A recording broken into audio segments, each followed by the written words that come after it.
Welcome to Odia digital learning पिला माने आगरू आमे प्राणी और उद्भिद विषय रे पढ़िथिले ताहले आज आमे जणा अजणार आउ गोटे अध्याय को पढ़िबा। पाठटीर नाम हला उद्भिदर विभिन्न अंश। ताहले पिला माने उद्भिद कहले आमे बुझू जे उद्भिद हेउची मध्य गोटे सजीव। उद्भिदर चलन शक्ति नहीं, प्राणी भलिया तार गोड़ नाक कान नहीं, किंतु उद्भिद मध्य वंश विस्तार करे, खाद्य खाए, पानी पिए, श्वासक्रिया करे। उद्भिद बंची रहिया पई आलोक, माटी, पानी, पवन इत्यादि दरकार। ठीक अच्छे पिला माने ताहले आज आमे उद्भिदर विभिन्न अंश विषय रे आमे पढ़िबा। ठीक अच्छे पिला माने ताहले एठारे देख पिले, एठारे तुम माने देख एटा गोटे उद्भिद।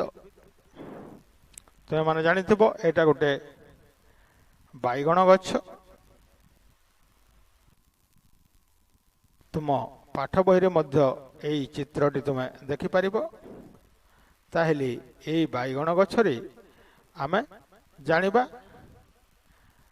एई चित्रटी को तुमे देख, किए केउठी थाए लेख, केउ जिनिस माटी तळे अछि, केउ जिनिस माटी उपरे अछि आमे लेखिबा। ठीक अछि पिलाए, ताहले आमे देखिबा। याकु प्रथमे आमे चिन्हिबा। एटा देख बाइगणर एटा होछि फूल, बाइगणर फूल एटा।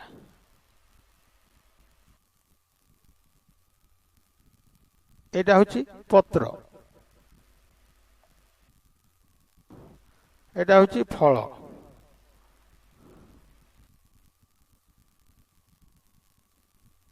बेले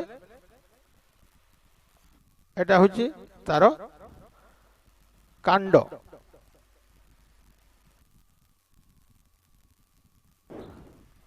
एटा होछि चेर।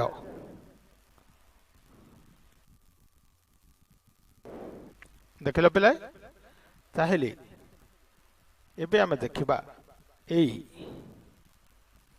देख केउटा केउ जगह रे रहुछि आमे कहिबा।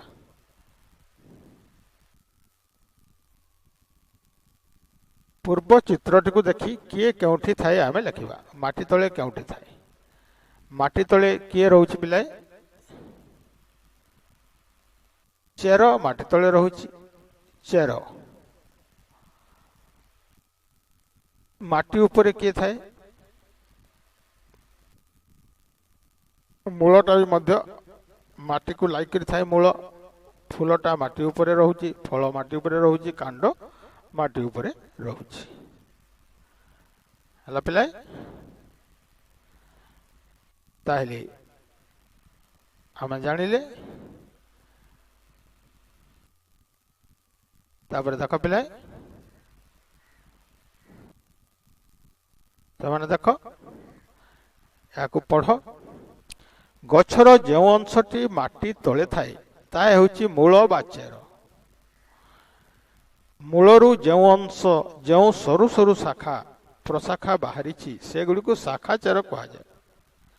मूलरू गछर माटी उपर अंश गुडीक हेउछि गंडी बा कांड, डाल, फूल, फल।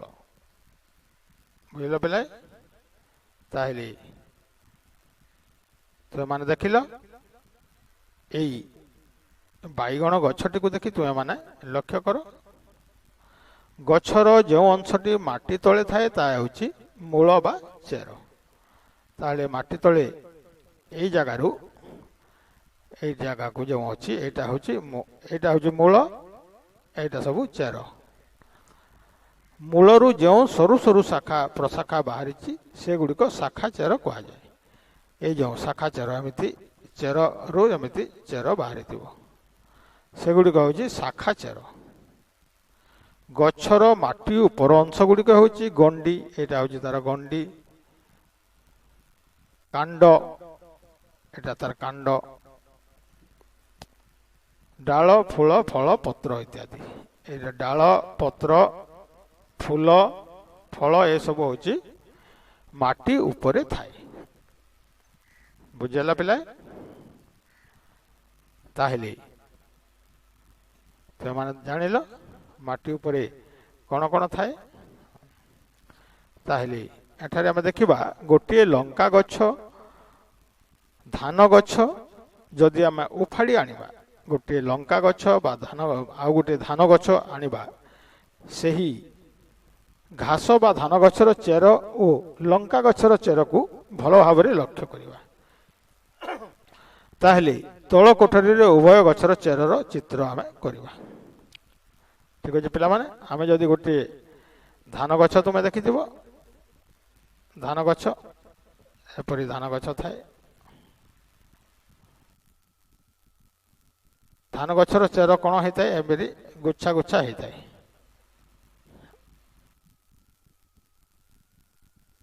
କିନ୍ତୁ ଲଙ୍କା ଗଛର ଚେରକୁ ଯଦି ଆମେ ଦେଖିବା, ଏମିତି ଲମ୍ବି ଯାଇଥାଏ।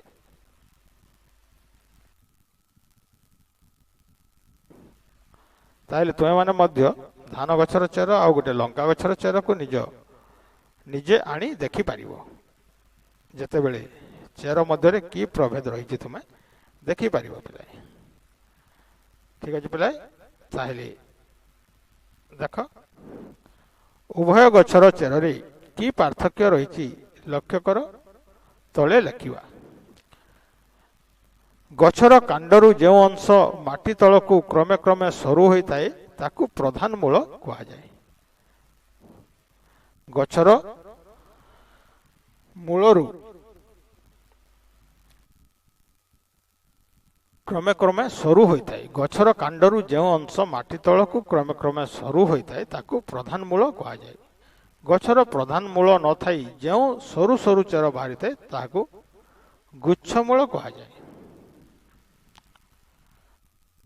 ତାହେଲେ ପିଲାମାନେ ଯଦି ଆମେ ଦେଖିବା এই ଚିତ୍ରଟିକୁ ଯଦି ଆମେ ଦେଖିବା, ଦେଖ ଏଇଟା ହେଉଛି ଏଠି ଯେଉଁ ମୋଟା ଅଂଶ ଯାଇଥାଏ ତାପରେ ସରୁ ହୋଇଯାଇଥାଏ, ଏଇଟା ହେଉଛି ପ୍ରଧାନ ମୂଳ। ଏଇ ଜାଗାଟି ହେଉଛି ପ୍ରଧାନ ମୂଳ। ତାପରେ ଯେଉଁ ସରୁ ସରୁ ହୋଇଯାଇଥାଏ ତାହା ହେଉଛି ଚେର। କିନ୍ତୁ ଧାନ ଗଛରେ କ'ଣ ଥାଏ? ଧାନ ଗଛରେ ଏପରି ନଥାଏ। ଧାନ ଗଛରେ ତାର ମୂଳଟା ଏପରି ଯଦି ଯାଇଥାଏ, ସବୁ ଏମିତି ଗୋଛା ଗୋଛା ଗୋଛା ଗୋଛା ହେଇକରି ଯାଇଥାଏ। ଚେର ମାଟି ତଳକୁ ଗୋଛା ଗୋଛା ହେଇକରି ଯାଇଥାଏ, ତାକୁ ଗୁଚ୍ଛ ମୂଳ କୁହାଯାଏ। ବୁଝିଲା ପିଲା? ସେଇଟା ହେଉଛି ଗୁଚ୍ଛ ମୂଳ, ତାହାକୁ ଗୁଚ୍ଛ ମୂଳ କୁହାଯାଏ। ପ୍ରଧାନ ମୂଳ ଆଉ ଗୁଚ୍ଛ ମୂଳ।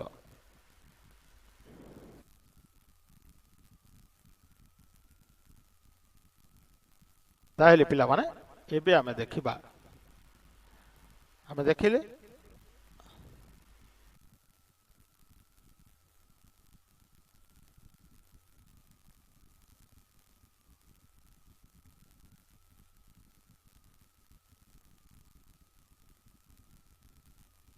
ଗୁଚ୍ଛ ମୂଳ କ'ଣ ଆମେ ଦେଖିଲେ।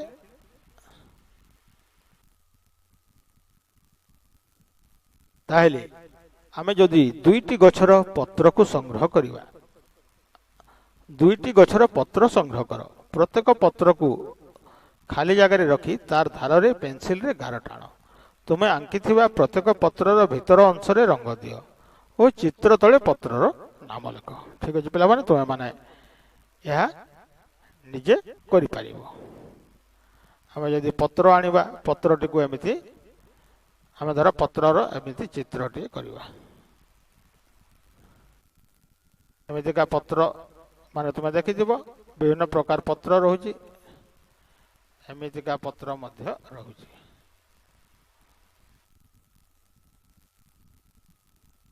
ତାହେଲେ ତୁମେମାନେ ନିଜେ ପତ୍ର ଆଣି ଏହି କାର୍ଯ୍ୟଟିକୁ ନିଜେ ଘରେ କରିପାରିବ। बुझेगा पिला ताहले तापर आमे देखिबा प्रत्येक पत्रर रंग और धारा को लक्ष्य कर प्रत्येक पत्रर अग्रभाग को लक्ष्य कर प्रत्येक पत्रर आकृति किपरि होइछि लक्ष्य कर ताहले पिला माने आमे जदी आनिबा देखिबा ताहले आमे जानिबा जे अधिकांश पत्रर रंग सबुज पत्रर आकृति भिन्न भिन्न विभिन्न आकृतिर पत्रर आमे संग्रह करिबा एवं ता नाम लिखि पारिबा लंबा और सरू पत्र घास बाउंस एभली पत्र गुड़िकर नाम आमे लिखिबा लंबा चौड़ा पत्र लंब आउ चौड़ा थिबो कदली पत्र जमिति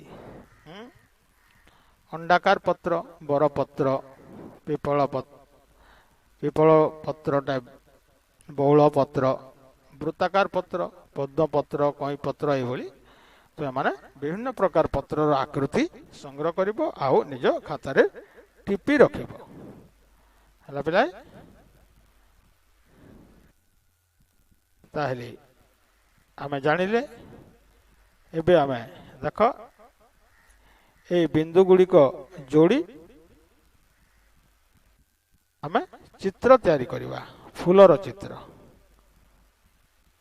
देख पिला माने ए बिंदु गुड़ी को तुम माने जोड़ी एपरी फूलर चित्र करि पारिबो ए जेमिति अछि तुम खाता रे तुम एपरी चित्र करि पारिबो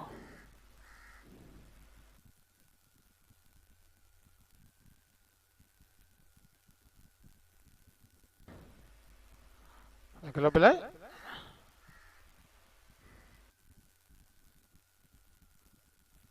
ये भाव तुम ये सब चित्र गुड़ाक तुम पाठ बही रे अंकन कर ठीक अच्छे पिला तापर आम देखा क्यों चित्र देख रंग अनुसार केतक फूलर नाम लेख जपरी फूलर नाम धला धला फूल केउटा पिला माने मल्ली फूल मल्ली फूल जुई फूल ये सब फूल माने धला अटे नाली फूल मंदार तो माने क्यों रंगर फूल कौटा लिखिब गोलाप फूल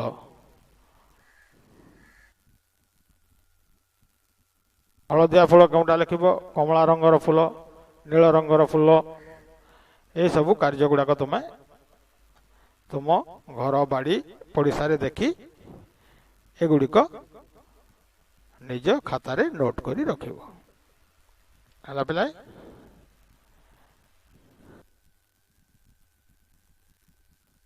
ताहले आमे जानिले एबे आमे फूल नथिबा केतेक गछर नाम लिखिबा फूल जेउ गछरे हुए नाही तार नाम आमे लिखिबा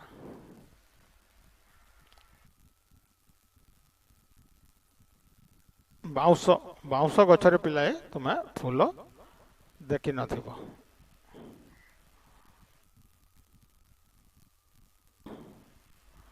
आखु एपरी तुमे बुझी पचारि लिखिब फलर रंग आकृति तल सारणी रे लिख फलर रंग कंचा कमला जपरी सबुज आकृति गोल सेपरी विभिन्न फलर एठारे नाम लिखिब तार आकृति किपरि तुमे निजे लिखिब पिलाए हला